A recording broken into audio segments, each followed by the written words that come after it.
I am Ryan McKnight. I'm Cara Santamaria. I am Christopher Smith. Hi, I'm Andrew Torres. This is Naked Mormonism, the serial Mormon history podcast. Welcome to episode 174 of Naked Mormonism. Today we are taking a break from our historical timeline to get into a two-part discussion with Philippa Meek. Philippa was kind enough to give us a lot of her time to really discuss a bit of Nauvoo polygamy as well as Utah polygamy in this first part, and then in the second part, which will be coming at you next week, we discuss the kind of legal sphere of polygamy and what decriminalization looks like. So to kick off this episode, we're going to get into Nauvoo polygamy, and without further ado, we're going to kick off this episode and discuss Nauvoo and Utah polygamy with Philippa Meek.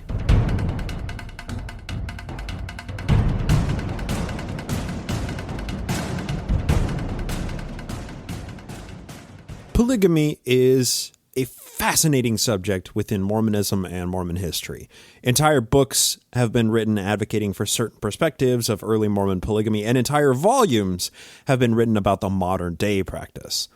This subject of vigorous debate has given birth to a litany of popular culture about polygamy, specifically Mormon polygamy, even though the practice is far more prevalent in Islamic traditions, even in America, in spite of polygamy's status as legally taboo. Our guest today is a doctoral researcher at the University of Exeter, researching the realities of Mormon polygamy as it is practiced today, and what that looks like in comparison to media representations of Mormon polygamy, such as TV shows, news media, and so on and so forth, as well as the public perceptions of plural marriage based on those media representations. Philippa Meek, thank you so much for joining us today. Thank you for having me. You and I first met at Sunstone in Short Creek, and I've been fascinated by your research ever since. And you recently gave a presentation at the Mormon History Association conference on polygamy as the next social justice issue. And from the pictures that you showed me, the lecture room was absolutely packed with standing room only. So that leaves a big question in my mind. What got you, Philippa, interested in the subject of Mormonism and Mormon polygamy specifically? Well, just to start off, I was really excited about how packed that room was. It really was standing room only. People were sort of stood in doorways, and someone actually went and got chairs from the next room, which I felt really bad for the people in the next room with people coming and just stealing their chairs. But yeah, I was really excited. I suppose one of the benefits of studying something like plural marriage is you invite a family along who you work with, and there's more than two people that come along as part of that family. So sometimes that's also helpful for boosting numbers. But yeah, I was really impressed with how many people showed up. Well, it's a hot topic. People want to hear, conversations about this, and especially modern day polygamy and the topic you presented. I was really surprised at the ages of the people in the audience, because there are a lot of older people there, which surprised me because I thought there would have been a lot of younger people in the room, but there was a lot of the old guard there. So I wasn't sure quite what to make of that. But yeah, I suppose there is a fascination with it. Throughout, all the generations. But the reason I got interested in it was actually when I was doing my master's degree at University of South Florida, I was really interested in new religious movements just because, there's not sort of decades and centuries of research on the groups, because many of them are relatively new, obviously. And within that sort of new interest in new religious movements, I got interested in Mormonism specifically because I took a class which was, I think it was called Contemporary Mormonism or Mormonism Today or Mormonism in America, something like that. And then got really fascinated by the polygamy aspect of it as well. Partly because I was interested in giving those, and the reason I do my doctoral research, that I'm doing, is because I'm interested in giving the people who are from these underrepresented groups, giving them a voice and advocating for them, and realizing just how much stereotype and stigma there is around plural marriage. In America and elsewhere in the world, not just Mormon polygamy, but other forms of religious polygamy as well in the Jewish and the Muslim community too. And just really giving those people a voice and getting rid of these public misconceptions that seem to abound based on TV and news media and saying, this is what the actual lived experience of plural marriage is. Yes, there are some horrible people out there who have abused people in polygamous relationships, but we can say that about monogamists as well. And we're not going around saying, let's ban monogamy or let's, make that a criminal act.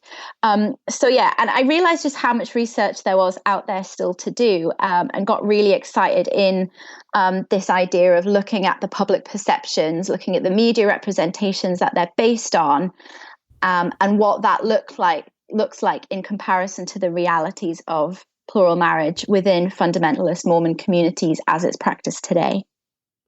And also how those media representations also reflect and influence culture at the wider level. I think that's also a very interesting aspect that we'll be getting into a bit as well, because you watch a polygamous family on TV in Big Love or in, whatever show it is, Sister Wives, and it humanizes people who you have only previously known as like Warren Jeffs sex cultists. Right. So yeah, I think I totally agree with you. There's a lot of interesting research still to be done, and the body of research as it exists is wonderfully fascinating.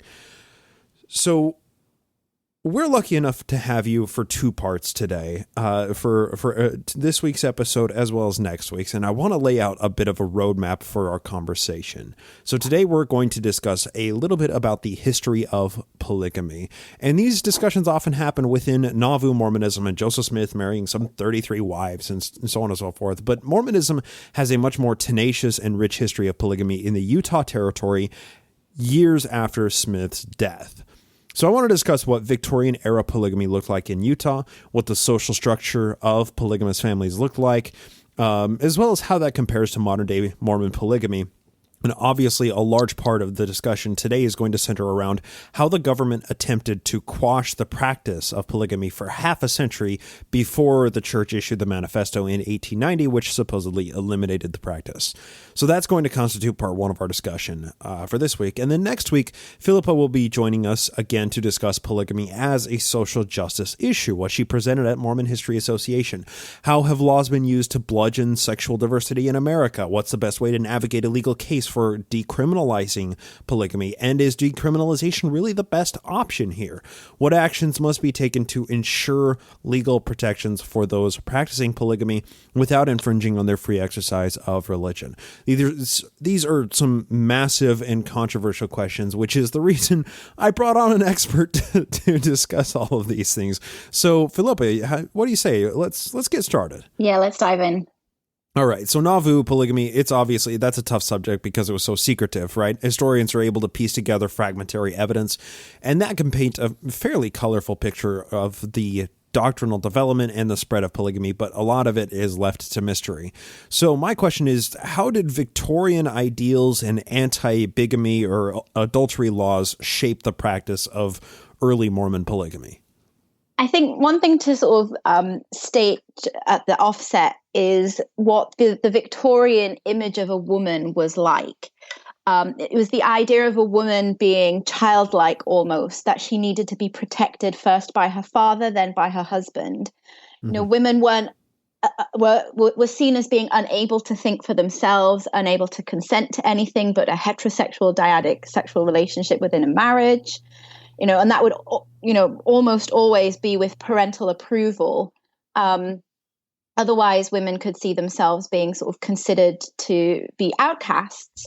That they were seen as not having the capacity to think for themselves and be independent women. There was this idea of having a reliance on the men in their lives for protection and, for financial resources. The idea of a woman going out and earning an income, for example, was considered quite shocking.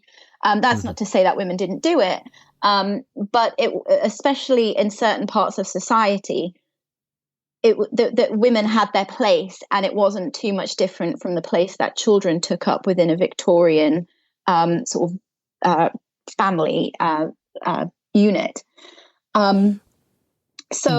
Also, I want to add my understanding of it. Like, if a woman wanted to influence politics, she raised her sons to have her ideas of how the world should be, and then with hopes that her sons would vote the way that she wanted votes to be cast. So that was really all of the political say that women had, in addition to not being able to sign contracts or hold property. I mean, it's the term "less than," I think, doesn't really summarize that social place that women occupied.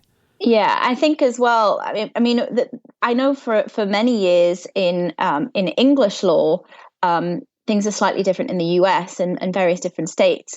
But the only property a woman could actually hold was her wedding certificate, and the reason for that was because it proved that her children were legitimate. But she couldn't own any other property. So it's interesting that that women did hold this place, and like you say, it was the idea that women could raise their sons to sort of vote the way or have the ideals or political ideas that they held. But you're right. In many cases in the Victorian era, women didn't have the right to vote, although, as we know, Mormon women were amongst the first to achieve suffrage. That's something we can get into in a little while. But yeah, sort of getting back to the original question, bigamy was a crime since the 17th century under English common law, and with the colonization of America, and even when America gained its independence, that 1604 bigamy statute that was signed into law under James I was still standing, just sort of transposed across the Atlantic, and up until that point, bigamy was considered an ecclesiastical issue. It wasn't something that was dealt with in the courts of law until James I. And at that point, in 1604, it was actually something that was punishable by death. If someone was found to be married to two people. And usually, when you look back at these laws, often a lot of early law, especially within the US, around bigamy, is actually very gendered in its approach. Women are actually seen as the victims in all of this. It's the men who are prosecuted for practicing plural marriage. Women are seen as the victims because they couldn't possibly consent to having a plural marriage. It just wasn't even on the radar. When we look at the case of Reynolds versus United States, George Reynolds was prosecuted for being a polygamist, but his wives weren't, even though that they were just as equally willing participants in the marriage as he was. So there was this very sort of gendered look on things, in that it was the man who would be the guilty party under bigamy laws and adultery laws as well, because an unmarried woman was considered to not be able to consent to sexual intercourse at all, regardless of the situation, because she was unmarried. It was just something that was considered, accepted. But yeah, we see in the US that plural marriage, it's been considered as being barbaric. It's compared to slavery. The Republican Party in the 19th century actually compares it to slavery by calling it one of the twin relics of barbarism. In the Reynolds v. United States case, the Supreme Court calls it barbaric and compares it to the practice of sati and human sacrifice. So not only here do we have comparisons to polygamy being like death, but we also have comparisons to Eastern religions or practices within Eastern religions, such as sati, with a widow, burning herself on her husband's funeral pyre, and sort of these being sort of rolled out as being uncivilized and barbaric, and polygamy was, it was the erosion of civilization and things like that. Adulterers in the Victorian era were often cast out. There would be this ostracization. Women were always considered victims, even if they consented. But even a woman, if she became pregnant outside of wedlock, she'd be cast out. She would be, condemned, and not only her, but her family as well. Yeah, exactly. So we've come a long way to where we are today, where my sister actually has 2 children that were donor conceived because she just never found the right man and took herself down to a clinic. So, and she's not treated any differently to a woman who would be married with a child because of the world we live in today. And obviously, parts of the world are more conservative than others. Parts of the US are more conservative than others. I'm pretty sure if she lived in certain states in the US, there might be a few raised eyebrows, but in the UK... I was going to say, we have some Utah listeners who might balk at such an idea. Yeah. Well, let's go ahead and get into that idea, this Victorian idea, because it wasn't just an ideal, the female role in Victorian America wasn't just something that was imposed on women by men. It was something that was also embraced by women who were a product of the same culture that shaped the men, who were, creating the laws that were keeping Victorian era in what it was. I'm reminded of like Eliza R. Snow. I mean, she was a force of nature in Utah, but when she and Joseph were married in 1842, 2 years before his death, she only made like occasional references to the practice, and it was through her poetry that was cryptic and, passages in sporadic journal entries. I mean, her first journal entry was on the day that historians believe that she and Joseph were actually sealed. She said, quote, "This is a day of peculiar interest to my feelings. Reflecting on past occurrences, a variety of thoughts have presented themselves to my mind in regard to events which have chased each other in rapid succession in the scenery of human life," end quote. I mean, it's very cryptic. You have to know so much of the context to understand what she's actually saying in that journal entry. And then Wilford Woodruff's Nauvoo journal entries are really cryptic. Then we have Emily Partridge, who burned her Nauvoo journal because it was quote unquote too full, whatever that means. And then we have like William Clayton, who talks about having a threesome with his new plural wife and the resulting fights with his live-in mother-in-law. So needless to say, the New and Everlasting Covenant, it was tough for some. It was received by, with elation by others.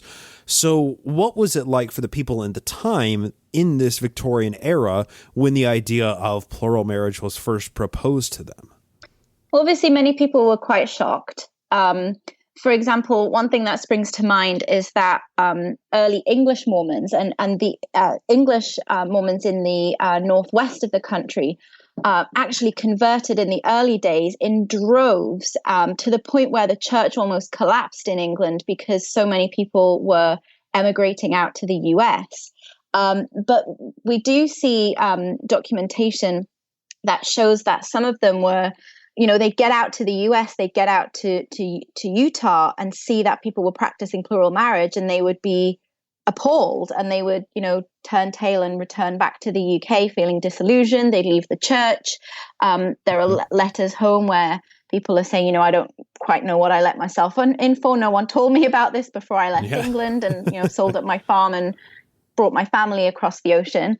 But then others actually embraced it and saw it as quite a feeling, freeing and progressive advancement.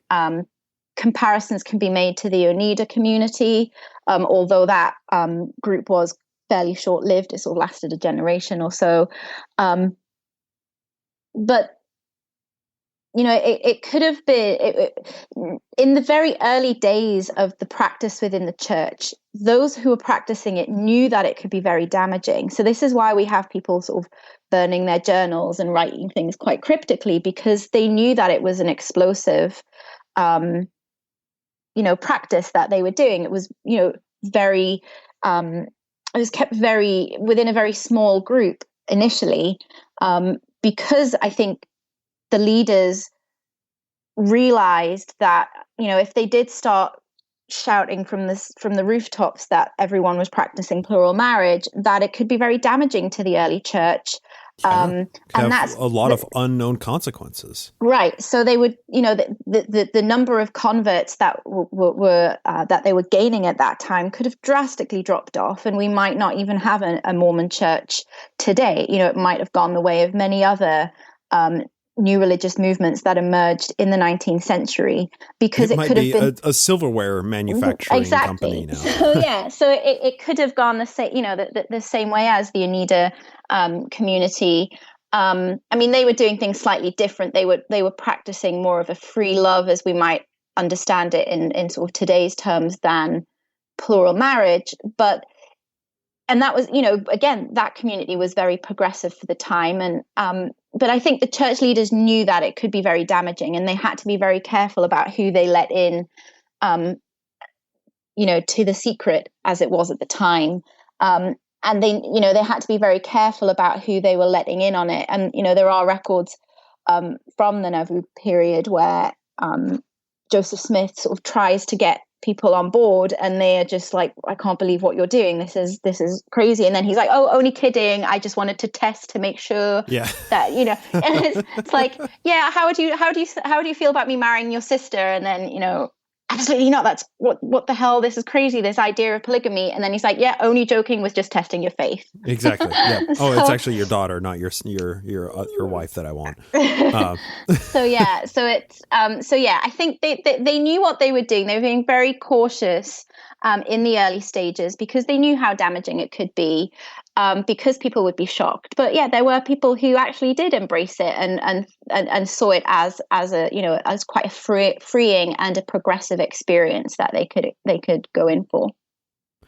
There's also a bit of a tension that was expressed that I think you referenced there, that the leadership and Joseph Smith specifically were really trying to maintain that we want to practice this. We want this to be practiced by, the closest, most chosen Mormon elites. They can have as many wives as we can, reasonably acquire, while still maintaining secrecy. There is this tension, and to what extent do you give air to the rumors and allow the rumors to perpetuate? That way, maybe somebody's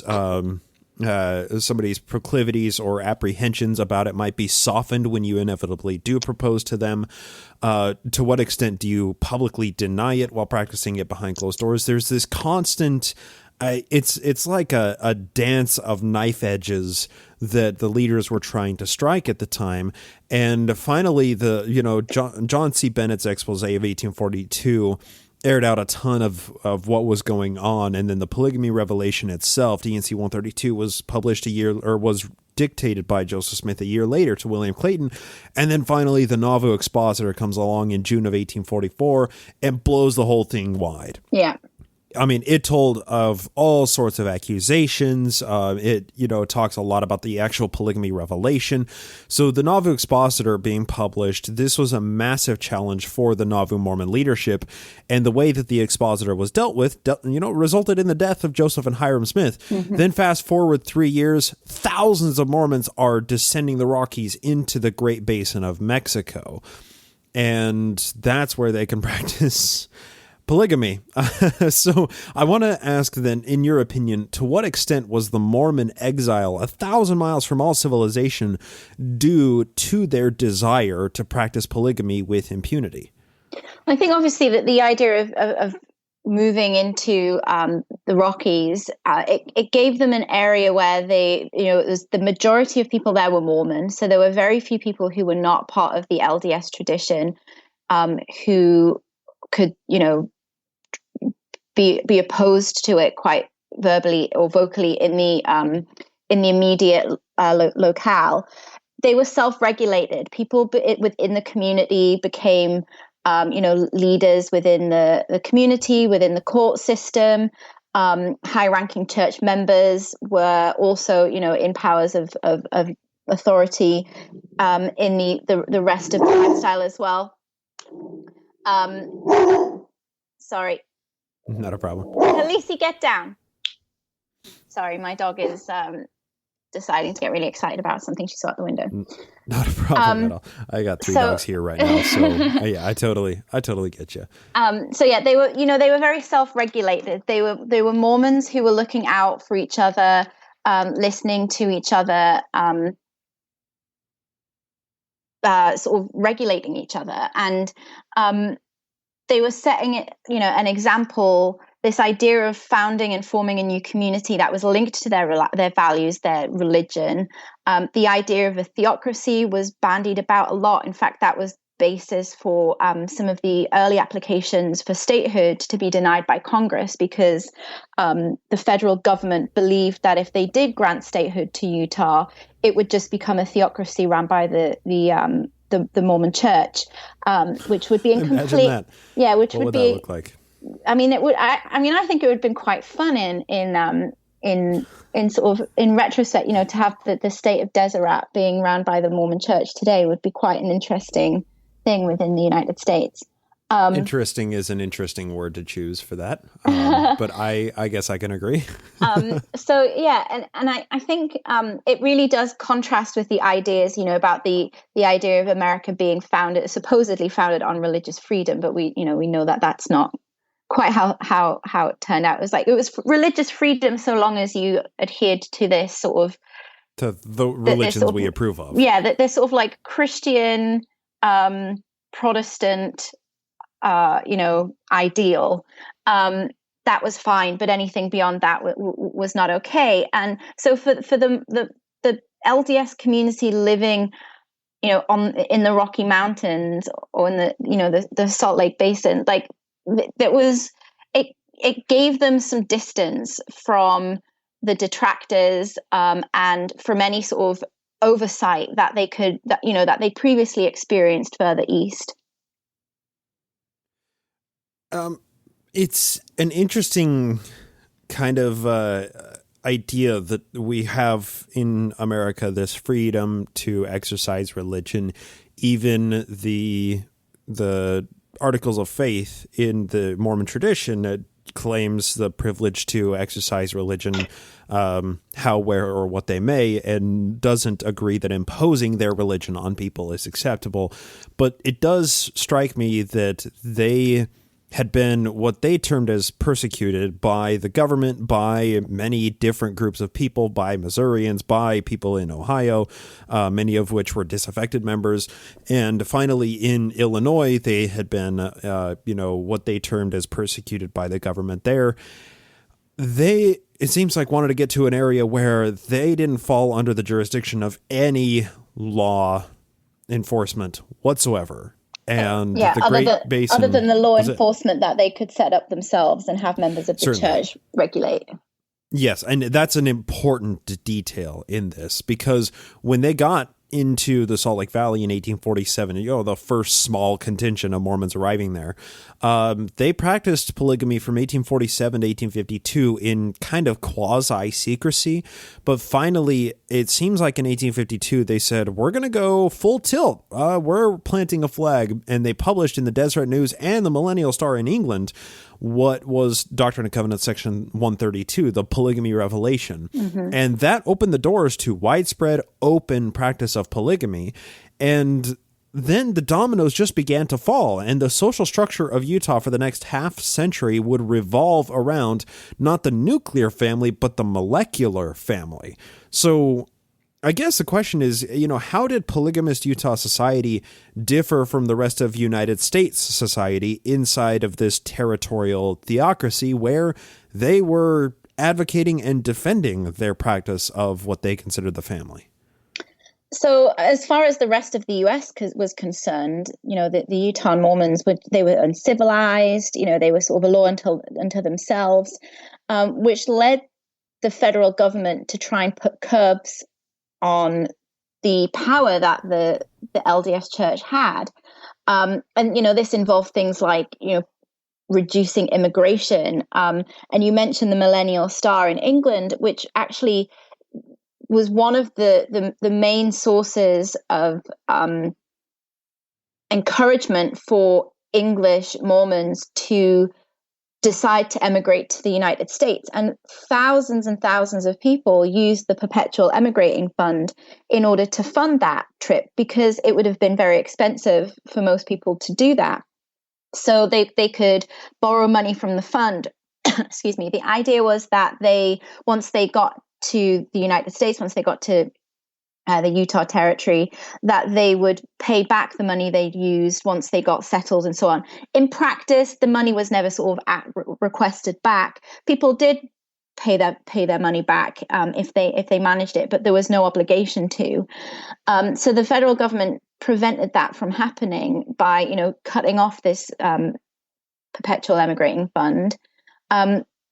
We also have, the society, the idea, and we're seeing the same thing today, but the society that we saw in Utah in that period in the 19th century was built on all of these sort of misunderstandings, these tropes, these stereotypes that people were bringing out. And these were people who'd visited the territory and then would head back east and say, well, these are these crazy people who are practicing plural marriage. They're savages. They're barbaric. All of these horrible words we use to describe these people. Yeah, and we also Samuel Clemens was one of the people who did it himself. And I mean, Roughing It, that was his like Western journey journal. Basically, he like made a joke of like talking to a kid in Salt Lake City, like, hey, how many moms do you have? And the kid not being humored about it. It's like the culture, the difference culture went both directions, right? It was Mormons viewed the outside world as like persecuting them, and the outside world viewed them as like backwards and barbaric. It was kind of a two-way street here. Right, exactly. And I mean, you do have a lot of people who, so for example, one of the wives of Brigham Young who left him, then goes back east and starts going on speaking tours and telling everybody about, what she was subjected to in a plural marriage. And, we've got things like that happening in the 19th century as well.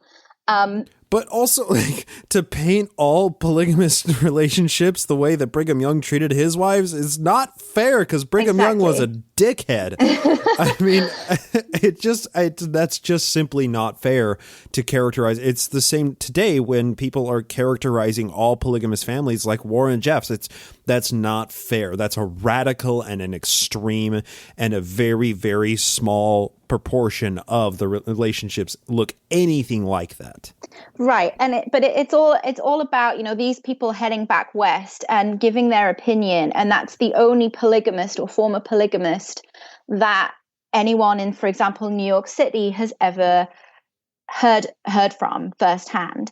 So they just sort of take it as gospel. A lot of it's word of mouth. The distance means that stories get exaggerated every time someone goes around and talks about their experience of visiting Salt Lake City. The stories get embellished. So it's suddenly it's like, okay, well, I spoke to this kid in Salt Lake City and he said he had 3 mothers. By the time that some guys told the story 100 times, suddenly there's 30. And so things just get exaggerated, embellished. The Mormons in Utah are feeling as if their civil liberties are being, chastised, like that they're being prevented from having statehood because the federal government is frightened that they're going to get too much power and start this theocracy. They're feeling free. They're feeling less need to conform to what is going on in the rest of the country. Early suffrage is another example as well, which again was taken away. The votes that women had. I mean, the federal government was so petrified when the territory allowed women to vote, because if you are living in a polygamous community where there are more women than men, that's actually a huge big chunk of your voting block. And because they saw that, they decided to prevent female suffrage and took away the vote from women, and they didn't get it back again for nearly 20 years. We're gonna discuss that extensively here coming up in a minute, but I think another thing that is worth recognizing here is, to some extent, there's also a commodification of women within this Mormon polygamous system, particularly, and I'm speaking more towards the 19th century Utah Mormonism, but the more righteous you are, the more tithing you're giving to the church, the higher of a leadership position you hold in the church as a man, the more likely you are to have more than one wife and more than just more than one wife. And to some extent, I mean, particularly in Nauvoo under Joseph Smith, women were really commodified. They were given as rewards for loyalty and undying fealty to the prophet. So I guess this is kind of a question that it may be kind of unfounded, but I think it's at least worth exploring the topic. In your opinion, Philippa, is there a world in which Mormon polygamy doesn't commodify women? I think if you look at it from the perspective of the women, and many women in plural marriages that I've spoken to today, obviously I can't speak to women who were alive in the Victorian period, other than reading sort of journals and things, but they don't necessarily see themselves in that way. Yes, many women are quite happy to conform to this very traditional gendered role, and they're very happy doing that, both in history and today. But we do see women who see it as a way to gain some independence. They can live fairly freely. They've got financial protections. They know their husband is a good husband and father. If they're if they're not one of not the first wife, they can see how his first, second, third marriages and use that as an example. Say, well, actually, I've seen him be a successful husband and father. I wouldn't mind getting in on that. So you see women, deciding to buy into that because they see the value that there is for them. They've got financial protection. They've got a good investment in a man who's a proven good husband and father. There are female networks that they wouldn't otherwise have access to if they were in monogamous relationships. So I think there are different perspectives to look at it here. There are women who are actively going into those plural marriages thinking, well, actually, there's a lot in this here for me because I don't need to share a bed with my husband every night. Right. I do have some independence that, especially in a Victorian classic, traditional family unit, a woman might not have a lot of independence, but within a plural family, there would be a lot more scope for that. Some women would be living in unhappy monogamous marriages just as much as they may be living in unhappy polygamous marriages and vice versa. So I think it's more, I think we more need to think about how the women feel and why they are going into these marriages. Of course, there would have been examples of women being forced into plural marriages. But I think overwhelmingly, women were very complicit and actively interested in engaging in plural marriage. That is something that broke the media at the time, because when women were granted suffrage in the 1870s, I mean, it was obviously with the understanding that they would vote against polygamy because, of course, they're being oppressed by this. But then, I mean, the women in Utah were organized. They had political experience that their counterparts in the eastern, East Coast states didn't have when it came to lobbying, when it came to petitioning governors, when it came to working within the government to affect what they wanted to see as social changes. They held these indignation meetings where where thousands of women in Utah would get together, and it was a form of civil protest that was more than just, picketing the streets. It was people gathering and, having these hours-long orations. And these were all run by women in Utah so that they could get suffrage, so that they could vote the way that they wanted to. And the national media didn't know what to do with this. Yeah. Because they could not understand why thousands of women would get together and vote in favor of a system that they viewed as terrible, as slavery or as child sacrifice, or as, they just simply could not understand what the culture was like in Utah. And I think it's important to note that women were active participants in the political movements that were opposing the various acts that were passed in order to stop polygamy, in order to outlaw bigamy and polygamy. And oftentimes it's viewed as like the men were the ones who were taking wives, and the men were the ones who were going to jail. The men were the ones with the revelation. Well, guess what? There were women who were involved in all of this as well. It just so happens that the cultural ideas didn't view them as participants, but as victims instead. Yeah. And it took a long time for the legal, for the law to catch up. I mean, even in 2017, states such as Utah were changing their anti-bigamy laws to use gender-neutral terminology because they had previously been so heavily weighted towards women being victims and men being the guilty parties, rather than women being just as happy to enter into these marriages as the men. Yeah, well, absolutely. And in all of this, because, well, let's get into these acts, these various acts that were passed from the 1860s into the 1890s. So the Civil War kicked off. The Mormons in 1852, they had been, they started practicing polygamy openly and started advocating for it. And opposing criminalization of polygamy. The Civil War kicked off, and that really, the Mormons were kind of happy about that because they were largely excluded from the conflict, and they were left alone because the federal government had bigger fish to fry than dealing with the crazy Mormons in Utah, right? But once the Civil War ended, and, a little bit during the Civil War, there were certain politicians who made outlawing polygamy their war cry. They were fighting for the rights of women who were being oppressed by this system that's tantamount to slavery. So how did these politicians and the government at large target the Mormon community in the 1860s to 90s, whether that was by passing laws or by barring them from serving in government offices? And obviously this is a huge issue. So let's just try and kind of start at the beginning with the Morrill Anti-Bigamy Act. Yeah, so that was in 1862. It outlawed bigamy. It set out what the maximum assets that a religious group could have.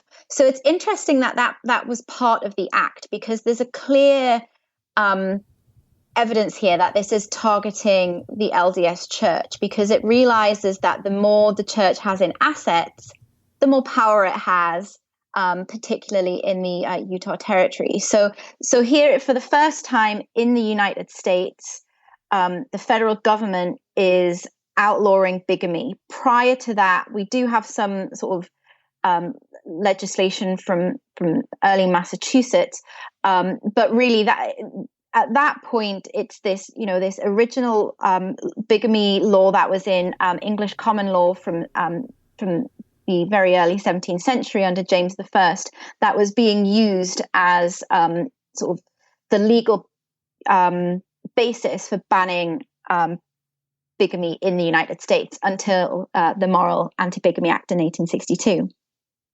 We then have in 1874 the Poland Act, which comes along, which limits the power of probate courts in the territory of Utah, because at that point the probate courts are filled with Mormon judges. So even though this Morrill Act is on the federal statute books, no one's being prosecuted under it, because the judges who would be enforcing that law, and the authorities who would be enforcing that in the territory of Utah were all Mormons, and many of these judges were practicing polygamy themselves. So it actually didn't do any good. So the Poland Act limited the power of probate courts. It changes the jurisdiction, so it was district courts which were then used to facilitate polygamy prosecutions, and these were sort of federal. The federal government was sort of stacking these courts with judges who they thought would prosecute and follow through on prosecutions for bigamy. The Poland Act also sets out how juries could be selected in order to limit support for polygamy in court. So the crazy thing is that someone could plead the fifth and say, if they're asked during voir dire if they believe in polygamy or they practice polygamy, they can plead the fifth, but then they can be excluded for pleading the fifth. So unless they lie to the court and say, no, I don't agree with polygamy, I'm not a polygamist, they're not going to get on the jury. So this means juries are now getting stacked with people who have been asked during the jury selection process if they believe in or practicing polygamy, and so then they're being automatically discarded under the Poland Act if they show any support for polygamy. So it's not really a jury of peers if all of your peers have been selected to be opposed to the practice. Exactly. And this was one of the arguments that actually came up in the Reynolds case in 1878 when it was heard under the Supreme Court, that, that it's questioning the constitutionality of the Poland Act. And argues that, if you're going to stack the jury so that nobody on the jury supports polygamy, then that's not a jury of my peers. You shouldn't be asking the question. But the Supreme Court finds that actually having polygamists or pro-polygamy advocates on the jury is a biased jury. So we're seeing very early on this bias emerging with the laws that are being passed and the case law that's going through the judicial system. We then move on.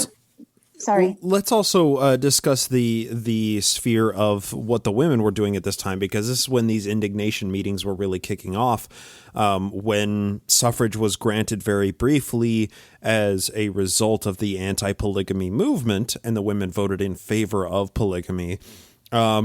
Similarly, or concomitant with all of this, even like Susan B. Anthony and Elizabeth Cady Stanton came to and visited Utah to see what was going on, and they attended some of these indignation meetings. And after a few weeks, let me see if I can find this. Elizabeth Cady Stanton said, the condition of women is slavery today and must be so long as they are shut out of the world of work, helpless dependence on man for bread. So the feminists of the late 19th century, who were the figureheads of the suffrage movement, found a lot of allies in Utah women, because Utah women, they may not have agreed on whether or not polygamy is cool, but they surely agreed that women should be able to have a voice in politics. They certainly agreed that women were being oppressed under the current system of marriage, whether that was monogamous or polygamous.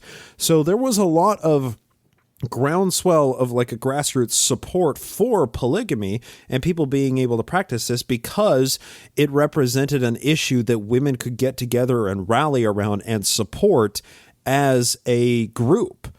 Whereas they had very limited political power in any other sense and anything else that was going on in the world. Yeah. Yeah. It's kind of fascinating. It was just that this, it's the idea that, women wouldn't possibly dream of choosing a polygamous lifestyle. That just took so long, for anyone who was outside of that sort of Mormon bubble to acknowledge and understand. Going, even sort of decades later, people are still considering. So sort of jumping ahead a little bit, in the 1887 Edmunds-Tucker Act, it's men are always the guilty party. Women are only guilty if they're married. If they're unmarried women, there's no way that they can consent to premarital sex, so they're always the victim. Even within, because the idea of not acknowledging the additional marriages that aren't legally binding, and saying, well, these women are therefore unmarried, so they're having premarital sex, despite the fact that they are purporting to be married. And the Edmunds-Tucker Act as well sort of starts imposing fines to fail when marriages of being when people are failing to register marriages, because they realize that the Edmunds Act of 1882, which starts to sort of shore up some of these gaps that the federal government are realizing are existing in the law. And actually, the Edmunds Act. Let's go back to the Edmunds Act of 1882. So that law, it actually, in order to sort of try and give something back, so to speak, to the Mormon community. It actually legitimizes children who were born from polygamous unions prior to the 1st of January 1883. So it covers children who were conceived before the act was put into place, but born after it. So because it was March of 1882 when the Edmunds Act came out. So it sort of legitimizes it and says, okay, well, if you stop practicing now, we won't come after you in the future. We're not going to perpetually try and prosecute you for polygamy, even if you have all these different wives and children. Dissolve your marriages, live only in monogamy, and everything will be fine. That didn't quite do the trick.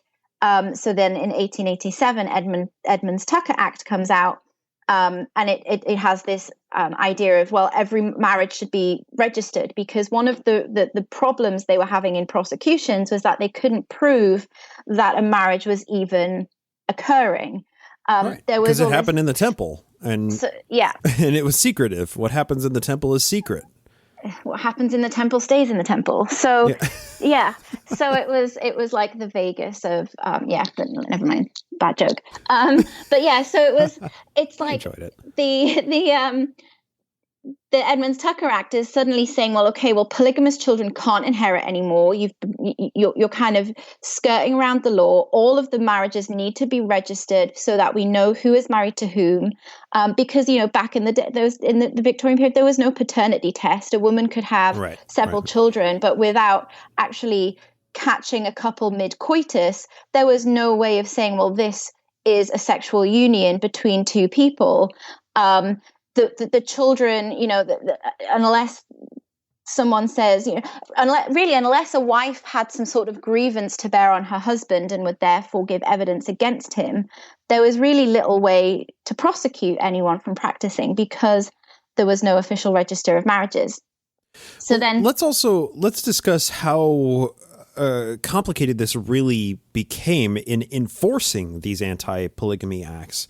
Because you had not only polygamy, but cohabitation, to the point that if you were a guy who you just walked into a house with a woman in it who was unmarried, you could be snagged for unlawful cohabitation if you were suspected of being in some sort of bigamous relationship, because there wasn't the documentation to prove that you indeed were, polygamist family. But then you also have, like, what do you do with the kids?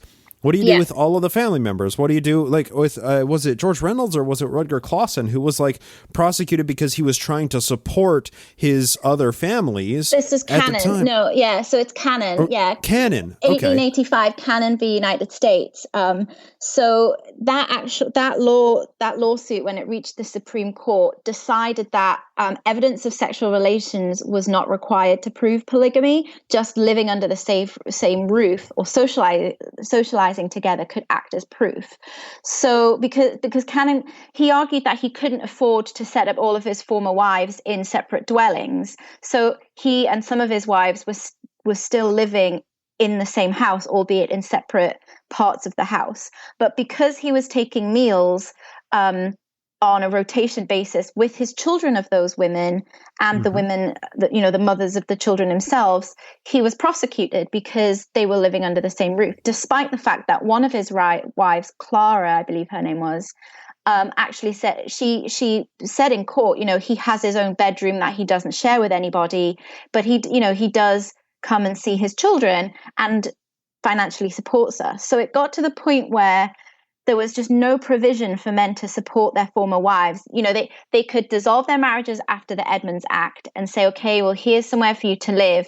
And then they literally couldn't be seen together after that time.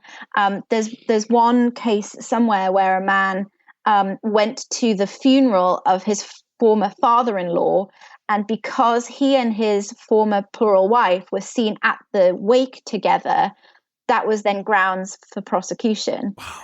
And so there are all these different cases where they're basically, we joke about, sort of the cops sort of climbing through windows in the dead of night to catch people mid-coitus, but that was actually happening. Yeah. They would literally knock people's doors down in the middle of the night trying to catch people in bed with someone who wasn't their legal spouse.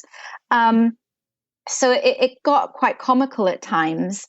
And also oppressive. And also, Right. I mean, turning kids as spies to tattle on their parents to, non-Mormon law enforcement officers. I mean, like, this was so very divisive. Yeah. And also, husbands and wives are not required to testify, or there's a protection that they are not required to testify against each other in the court. But when you're a polygamous family, you may have information on one of your wives or on your husband that, would be protected by the government, but you are not. Well, yeah, and so you're not recognized. The Miles versus United States case in 1881 actually brought up questions of spousal privilege, because it ended up making its way to the Supreme Court because there was Miles had 3 wives. One of them. Well, 2 of them were married. They were married at the same time, supposedly. But then one of the wives found out that he earlier married one of them. So she thought she was first wife, but actually she was second wife, and vice versa. So there was this argument over who was the first and therefore the legal spouse and therefore protected by spousal privilege. Right. And so because there was this question over who should be considered the protected by spousal privilege, the court actually said to the jury, if you think that Caroline Owens is his first wife, you can disregard her testimony. If you think she's his second wife, then you can use it in your decision making. So it was this sort of circuitous reasoning that was used in the jury instruction. Just don't pay attention to whatever you think. It was ridiculous. So SCOTUS actually ruled that it must be established in advance who was protected by spousal privilege. Wow. And it wasn't to be presented to the jury to make that decision. And they actually called for the government to do something to exclude women in cases of polygamy from being protected by spousal privilege. And the Edmunds Act does that. It took away spousal privilege. So, and then the Edmunds-Tucker Act went even further as well. So it was to the point where women were being told that they had to basically rat out their husbands, or they could be held in contempt of court. And some women actually went to jail for contempt of court because they refused to give evidence, or they would sort of go, they would disappear, or, and again, it would be these comical ideas of, a court bailiff would knock on a door asking for a woman, and it would be a case of, well, she's not home, and she'd go and hide out at a friend's house or a family member's house so that she couldn't be compelled to give testimony. So the Mormons were doing all sorts of different things to try and avoid giving evidence, and avoid prosecution. So yeah, and then the government has to keep coming up with different legislation to try and close these loopholes that they're using. So that's why we have, the Edmunds Act, then the Edmunds-Tucker Act, just a few years later. But the Edmunds Act did have some teeth to it, and there were a few hundred men who were prosecuted under the Edmunds Act. Yeah. I mean, prosecuted and imprisoned, and it included fines and sentences to jail. Yeah. And some of them, I think it was, Angus Cannon, who, he was unable to pay the fine for it, so therefore he remained imprisoned for longer than his initial sentence. So, all the while, he's not able to support his families.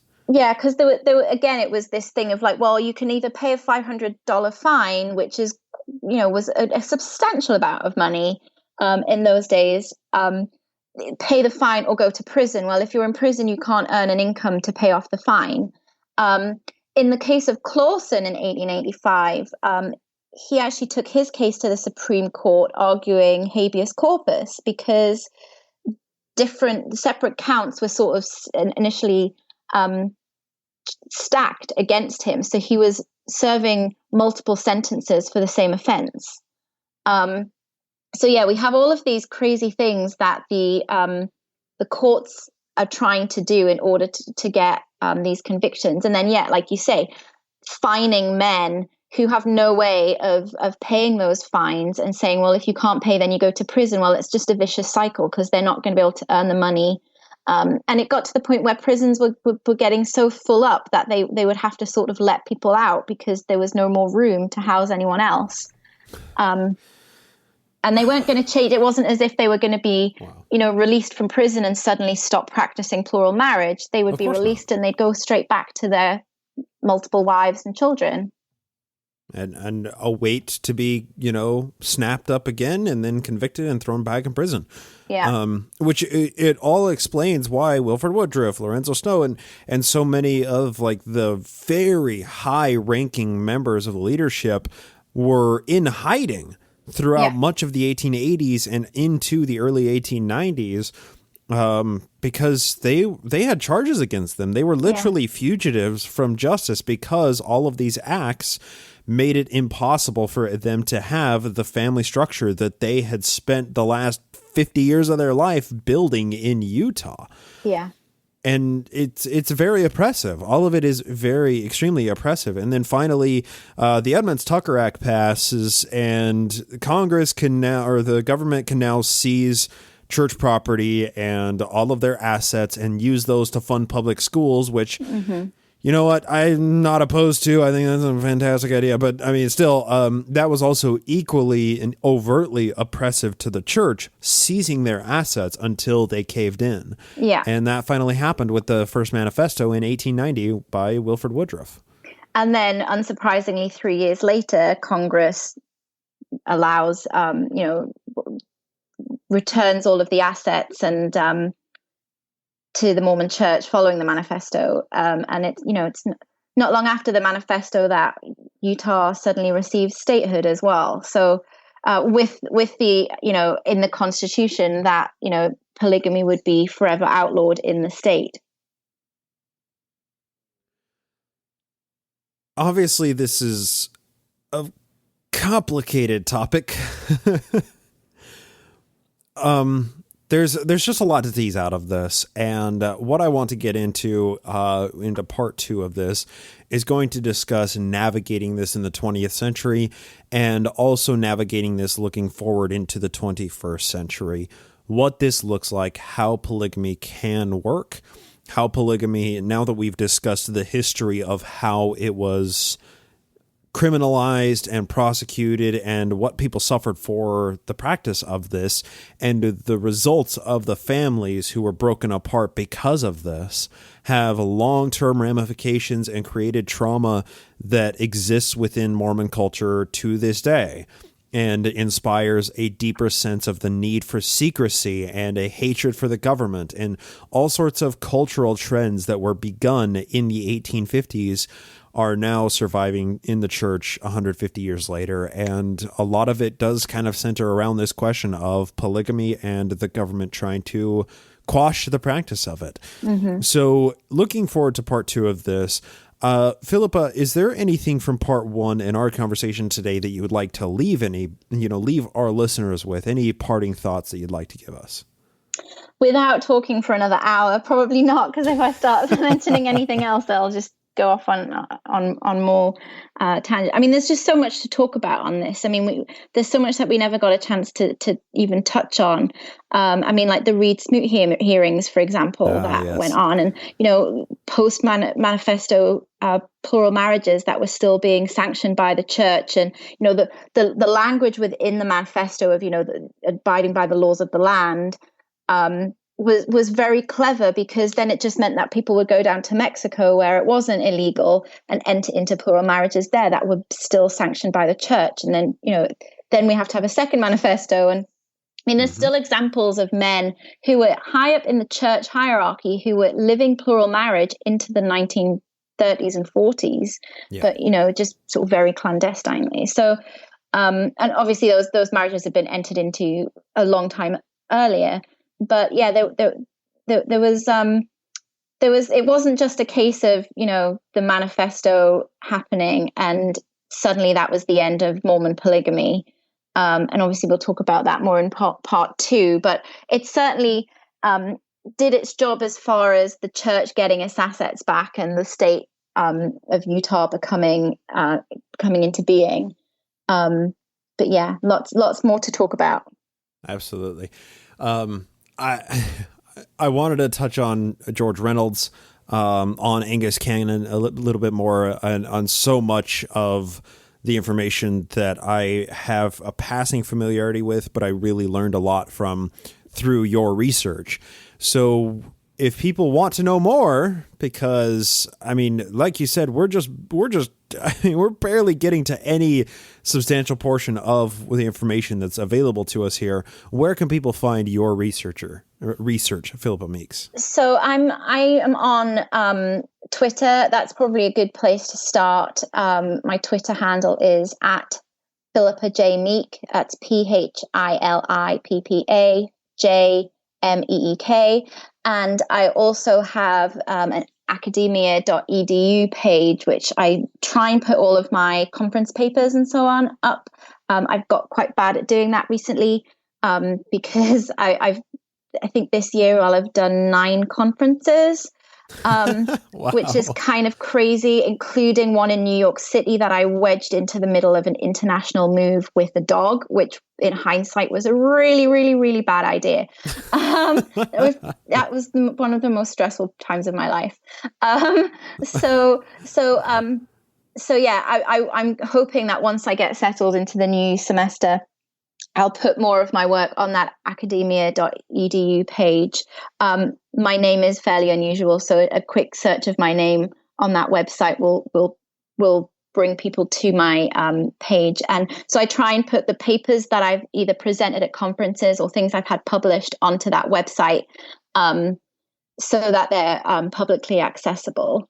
But Twitter is always a good place to reach out to me, particularly people who are interested in talking to me about my research and people who might want to take part in my research, people who are practicing plural marriage today and would like to talk to me about what's that like for them and be involved in the research I'm doing for my dissertation.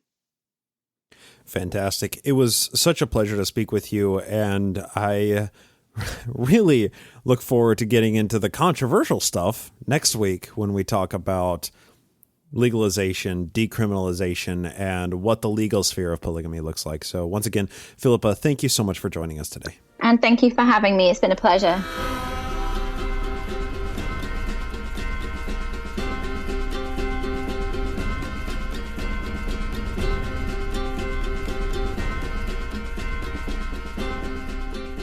That's going to do it for our episode today. Once again, I want to thank Philippa Meek for sharing a bit of her time today and putting so much time into the research and development of this podcast. She really did a fantastic job, and I'm really looking forward to part 2 of the conversation with her next week. We are going to thank new patrons in a couple of weeks because as we speak right now, I am out and about traveling to John Whitmer Historical Association. When this episode drops, that will be the very first day of it, and I'll be giving my presentation the following day.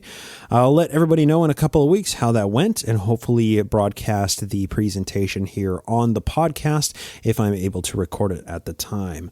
Of course, coming up, we also have the March for the Children. This is the March to End Child Abuse happening on October 5th in downtown Salt Lake City. You can find information for that in the show notes linked up. And this is the evolution of Protect LDS Children has now become Protect Every Child.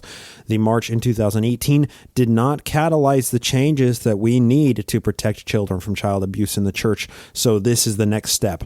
I truly hope to see you there in downtown Salt Lake City on Conference Saturday, October 5th. It's looking like it's going to be a really big crowd, possibly twice the turnout of last year, and it's going to be a truly monumental event. So once again, check the show notes for the information for the March to Protect Every Child. It would be really a pleasure to see you there and see you in person, face-to-face, in support of a really good cause. With that, we're going to go ahead and shut down the episode. Anyone who wants to support the episode or support the show can do so by going and signing up at patreon.com/nakedmormonism. And of course, I want to thank everybody for lending me your ear. I hope to talk to you next time here on the Naked Mormonism Podcast.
This podcast is produced with the help of Julie Briscoe as social media manager, Brian Ziegenhagen as audio engineer, and Andrew Torres of the law offices of P. Andrew Torres in the Opening Arguments podcast as legal counsel.